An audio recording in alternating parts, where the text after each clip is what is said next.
Mheshimiwa Rais Daktari William Samoei Ruto atakabidhiwa nakala ya katiba ya Jamhuri ya Kenya iliyopitishwa mwaka 2010. Nakala hii ya katiba ikiwa ni ishara kuwa taifa litaongozwa kwa uongozi thabiti ambao utazingatia kanuni zote zilizoorodheshwa katika katiba hii. May I now request Your Excellency Honorable William Ruto to move forward and receive the instruments of power.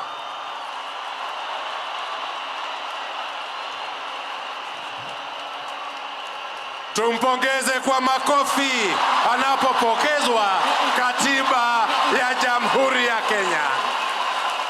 Asante sana Mheshimiwa Rais.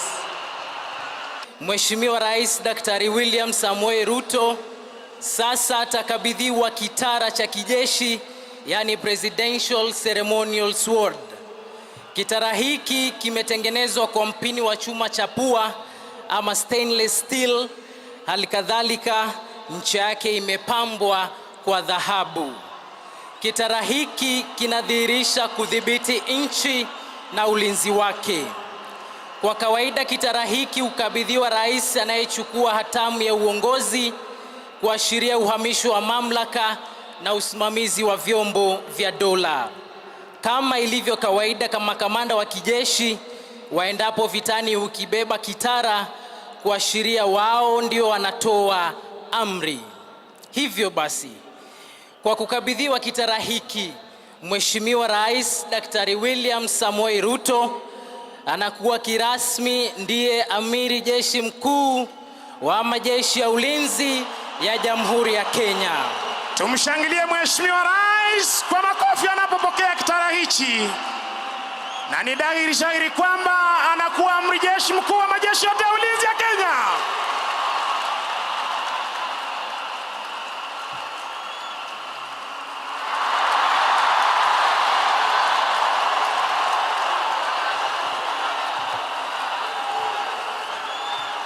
Asante sana.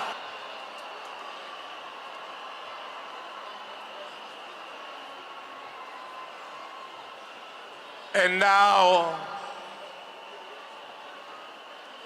the fifth President of the Republic of Kenya and Commander-in-Chief of the Defense Forces, Honorable William Ruto.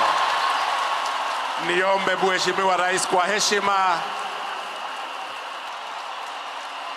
Naomba sasa picha ya tatu ni muombe Mheshimiwa Naibu Mheshimiwa Rachel Ruto, Mheshimiwa Margaret Kenyatta.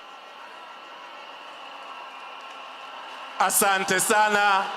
I wish now to most humbly request you retreat and take our position at the main arena.